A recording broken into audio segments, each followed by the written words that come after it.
in keeping with my theme here, I'm going to not get very technical and difficult, but I am going to show you a couple of other things that we can add to a message. Things that at least I have found people might use. One of those is WordArt. This is really very easy. Make sure your cursor is where you want to insert the WordArt, and WordArt is just fancified text, essentially. We'll click the drop down here, and you select a style first. So let's go ahead and go with this one right here. It looks kind of wacky. And then you put your text here. Mom's great cookies. You can do some things like change the font and the size and all that kind of stuff. It defaults to like a certain theme, but you can go in and change all of that. Click OK. And there we go. We get our WordArt. You can resize this by clicking and dragging the handles. And you can right click on it and go to Edit Text. And then you can make changes there if you need to. Now WordArt behaves kind of like pictures do. You can click and drag it around. You can also, for example, let's do text wrap and do behind text. So that would allow me to put it right behind that text if I really wanted to. So you can make it pretty interesting, maybe a newsletter or something like that. You can do that without knowing any HTML or anything complicated like that. You can make some pretty interesting designs. And if I wanted to put this, probably what I might actually do is come over here and hit enter a few times and then move this up. Something a little bit like that. But let's go ahead and I tell you what, we need to get that picture back there because now I've got my text giving us the anticipation of a photograph.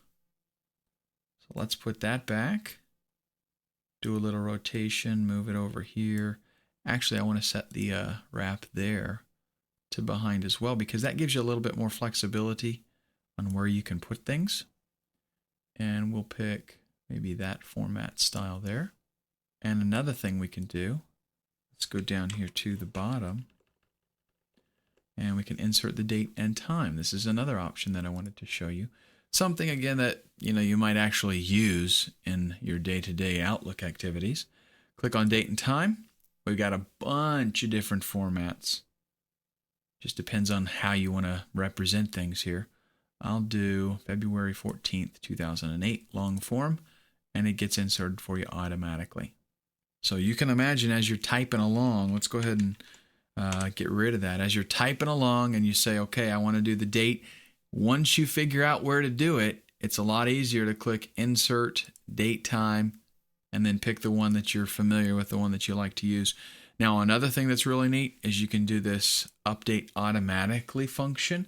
We'll click OK. What this will do is actually change that date if I use this message later on. So maybe I create this message as a template, for example, like a newsletter, like I was talking about. I can have this set up where whenever I create a new message based on that template, the date is automatically updated. And I'll see if I can deal with that a little bit later on, give you some more details on that. But those are basically the things that I find people using the most as far as inserting into a message, either a picture or some word art or something like the date and time. There are some other things, though, that are pretty handy that I want you to know about. Not that necessarily people use them a lot, but they might use them if they only knew that they were there. And we'll do that in the next exercise.